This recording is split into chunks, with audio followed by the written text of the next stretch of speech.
नमस्कार, मैं दीपक शर्मा और मेरे यूट्यूब मंच पर आपका स्वागत है। तो दोस्तों, जैसे कि उम्मीद थी, महाराष्ट्र में खेला हो गया। और ये खेला क्यों ना हो जब आपके साथ सीबीआई है, आपके साथ इनकम टैक्स है, आपके साथ ईडी है, आपके साथ एनआईए है, आपके साथ गोदी मीडिया है और आपके साथ गोदी मीडिया चैनल के अलावा गोदी अखबार है। ऐसे में जहां हर तीसरा नेता महाराष्ट्र का, उसके खिलाफ कोई ना कोई इनकम टैक्स की जांच हो रही हो, उसके खिलाफ ईडी की जांच हो रही हो, कई मंत्री कुर्सी से उतारकर जेल भेजे गए बिना किसी बात के, अगर यह स्थिति हो तो ऐसे में अगर सरकार गिर जाए या गिरने लगे तो मुझे लगता है ये कतई ताज्जुब की बात नहीं है। लेकिन जो बड़ी कहानी है, बड़ी कहानी एकनाथ शिंदे नहीं है, बड़ी कहानी शिवसेना में टूट नहीं है, बड़ी कहानी महाविकास अघाड़ी की सरकार को निपटाना नहीं है, बड़ी कहानी और भी बड़ी है। और आज उसी से मैं पर्दा उठाने जा रहा हूं। अमित शाह, देवेंद्र फडणवीस और नरेंद्र मोदी के सबसे बड़े ऑपरेशन, जी हां, ऑपरेशन लोटस। अब दोस्तों, ये सही बात है कि जब से कलयुग के चाणक्य रणभूमि में उतरे हैं, राजनीतिक रणभूमि में, तब से इस देश में चुनाव 10 गुना ज़्यादा महंगा हो गया। और इसीलिए अमित शाह की हमेशा एक स्ट्रैटेजी रही है, चुनाव में खासकर, कि वो विपक्ष और जो उनके विरोधी हैं उनकी फाइनेंशियल पाइपलाइंस को हमेशा काटते रहते हैं। चाहे वो इनकम टैक्स का छापा पड़वा दें या ईडी का रेट करवा दें या नोटबंदी ले आए। उत्तर प्रदेश में जब चुनाव हुए थे 2017 से पहले, मकसद ये है कि सामने वाले की फाइनेंशियल पाइपलाइन, उसके खजाने को पूरी तरह से सोख लेना, जब्त कर लेना। और इसीलिए जब महाराष्ट्र की सरकार उनके हाथ से निकल गई और ये सरकार शरद पवार के हाथ में आ गई, उद्धव ठाकरे के हाथ में आ गई, तब अमित शाह और मोदी को लगा कि इस देश का जो सबसे बड़ा हाईएस्ट जीडीपी स्टेट है, आप यूं कह सकते हैं कि देश की जो फाइनेंशियल कैपिटल है, खजाना है, वो उनके हाथ से निकल गया।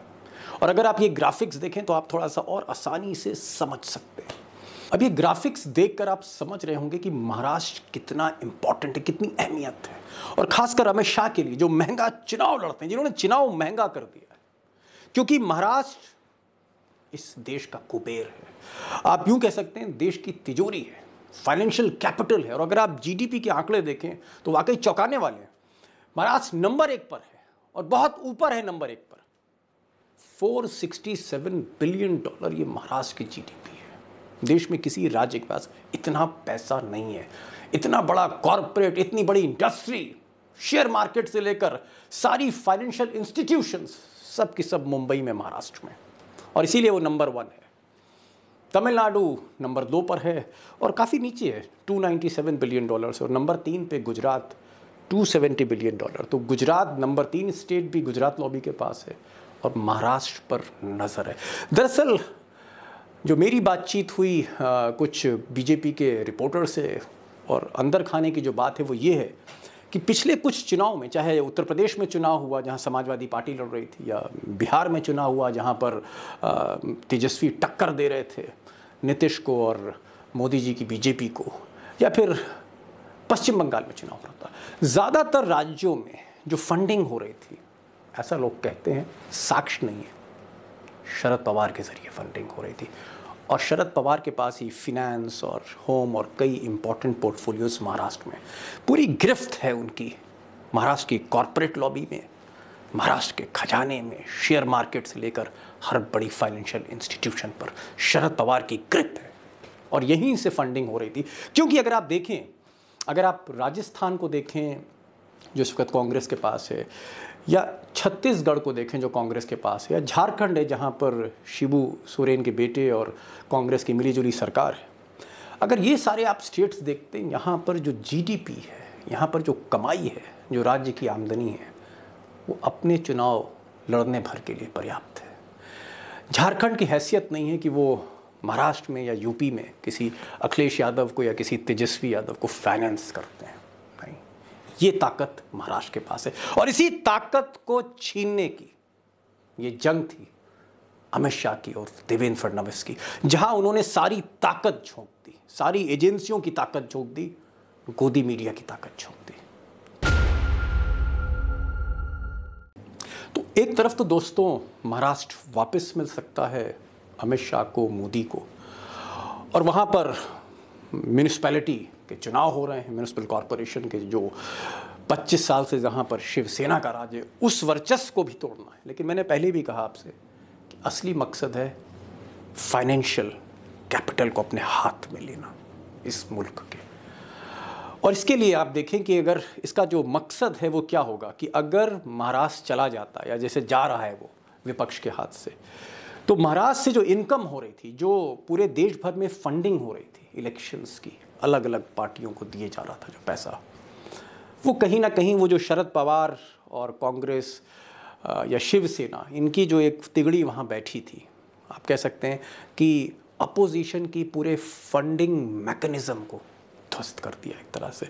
और इसका असर ये होगा कि आने वाले जितने भी चुनाव होंगे, खासकर 2024 में, विपक्ष के लिए एक बड़ी फाइनेंशियल क्राइसिस खड़ी होगी, क्योंकि महाराष्ट्र हाथ से निकल चुका होगा, हाईएस्ट जीडीपी स्टेट हाथ से निकल चुका होगा, और डर के मारे, एजेंसियों के डर के मारे, ईडी, इनकम टैक्स के डर के मारे, कोई भी कॉरपोरेट, उसकी हैसियत नहीं है, चाहे वो मुकेश अंबानी हो, चाहे वो बजाज हो, चाहे वो महिंद्रा हो, अडानी को भी छोड़ दीजिए आप, किसी की हैसियत नहीं है कि वो खुलेआम विपक्ष के हाथ में पैसा दे सके चुनाव लड़ने के लिए। तो जो पैसा जहां से जो स्ट्रीम आ रही थी महाराष्ट्र से, या जो पाइपलाइन आप कह सकते हैं, फाइनेंशियल पाइपलाइन थी, उसको इस पूरे मास्टर स्ट्रोक के जरिए, इस खेल के जरिए, इस ऑपरेशन के जरिए कट कर दिया चाणक्य ने।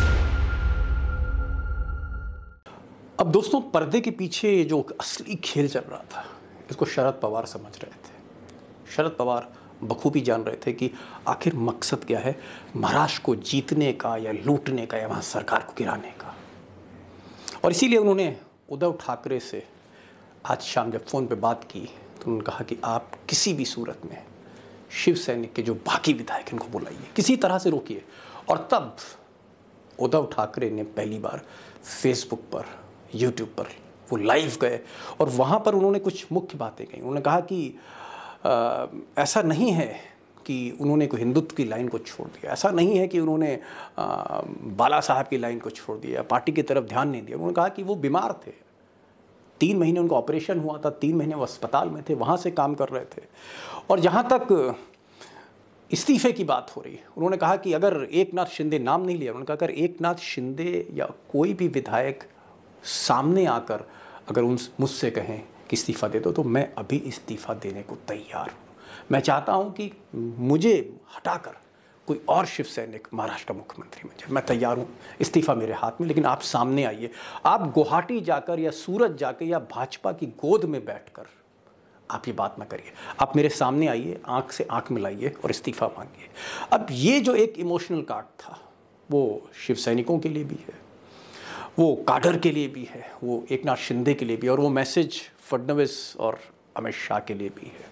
और इस मैसेज के पीछे जो बड़ी बात है वो ये है, जो खबरें आ रही हैं महाराष्ट्र से, कि जो शिवसेना का जो काडर है वो इस वक्त गुस्से में है। और ऐसा ना हो कि कहीं ये बाकी विधायक लौटें और फिर कोई नया हंगामा खड़ा हो जाए, क्योंकि शिव सैनिकों का इतिहास रहा है हिंदुस्तान में, जब भी बड़े हंगामे हुए शिवसेना ने किए हैं, और शिवसेना से इसीलिए लोग दबे हैं, चाहे बीजेपी हो, चाहे पुलिस हो, चाहे महाराष्ट्र की जनता ही क्यों ना हो। शिवसेना के रौद्र रूप के आगे लोग डरे हैं, और इस तरह का भी एक इशारा उद्धव ने किया है। इसलिए क्योंकि शरद पवार किसी भी कीमत पर इस सरकार को अपने हाथ से निकलना नहीं देना चाहते, क्योंकि कारण मैंने बताया कि अगर महाराष्ट्र निकला तो 2024 तक की जो बड़ी फंडिंग है चुनाव की, हाथ से निकल जाएगी विपक्ष के, और ये एक बड़ा प्लस पॉइंट होगा अमित शाह के लिए। अब दोस्तों, सरकार को गिराने के पीछे जो साजिश पिछले कई दिनों से चल रही थी। मैंने पिछले वीडियो में, अगर आप लिंक में जाएंगे तो मैंने उसका पूरा एक सिलसिलेवार तरीके से ग्राफिक्स के साथ आपको एक्सप्लेन करने की कोशिश की है कि किस तरह से देवेंद्र फडणवीस और चंद्रकांत पाटिल और गुजरात के भाजपा के अध्यक्ष CR पाटिल जो सूरत के MP हैं, और अमित शाह और नड्डा और तमाम लोग किस तरह से ये पूरा गेम खेल रहे थे, ये मैंने इस वीडियो के, अगर आप लिंक में जाएंगे तो मिल जाएगा। बहरहाल ये अभी भी डेवलपिंग स्टोरी है और इसका जो इम्पैक्ट होगा, आप यकीन मानिए कि ये इम्पैक्ट कहीं ना कहीं हिंदुस्तान की जो आने वाली राजनीति है या जो देश का फाइनल है उस पर एक बहुत गहरा असर डालने जा रहा है। हालांकि असर तो ये नीतीश कुमार की इस मौजूदा राजनीति पे भी डालेगा, जहां वो उन्होंने कास्ट बेस्ड सेंसस की बात करी, उसको भी अगर महाराष्ट्र जीत लिया तो नीतीश को भी डाइल्यूट करेंगे, हेमंत सोरेन को भी डाइल्यूट किया जाएगा, तेजस्वी को भी किया जाएगा। क्योंकि मैंने आपको पहले भी कहा कि जब फाइनेंशियल पाइपलाइन ही कट कर दी जाए तो राजनीति कहीं ना कहीं घुटनों पे आ जाती है। मुल्क ने देखा है, क्योंकि चुनाव वाकई बहुत महंगा हो गया है जब से अमित शाह मैदान में आए। तो आज बस इतना ही, क्योंकि मैंने आपसे पहले भी कहा कि नए नए डेवलपमेंट्स हो रहे हैं और इसलिए मेरी कोशिश रहेगी कि जो भी डेवलपमेंट्स हैं मैं अपडेट आपको करता रहूं। आखिर में जो गुजारिश है वो यही है कि इस चैनल को अगर आपने सब्सक्राइब अब तक नहीं किया तो प्लीज़ सब्सक्राइब करिए और बेल आइकॉन भी क्लिक करिए नोटिफिकेशन मिलने के लिए। और सबसे बड़ी बात, प्लीज़ इस वीडियो को शेयर करिए, क्योंकि इस तरह के वीडियो बनाने की, दिखाने की हिम्मत आज के पत्रकार, आज की गोदी मीडिया शायद ही कर पाए। तो इस आवाज़ को दूर तक जाना चाहिए कि आखिर पर्दे के पीछे असली खेल क्या हो रहा है, उसका मकसद क्या है। आज बस इतना ही, आपसे आज्ञा चाहूँगा। एक नई वीडियो के साथ जल्द मिलूँगा, तब तक के लिए नमस्कार।